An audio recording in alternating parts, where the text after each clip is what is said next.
တဘောစိတ်ကုန်းနေမုံတုံးပန်မဲခင်ပြူရဲ့ဘေးရွာမှာနေတာကိုသိချင်းလာပါတယ်မိုင်းညူညူဆိုင်လို့ရဲ့ညူပြာကြီးမောင်းချေတော်တလေးတွေကဆွေအေးရွာပဲခွေတဘောကောင်းတဲ့ကလေးမရဲ့ရွာကိုအလေလာမယ်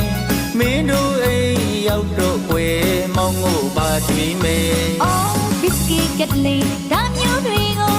ကိုငိုကကြွားမပြချင်နေမိုးနှစ်တော့မဖောင်းမကင်းစားပြချင်နေသဘောကောင်းတဲ့ကလေးမရဲ့ခင်တို့အိမ်မှာမိန်မိန်စားခြင်းနဲ့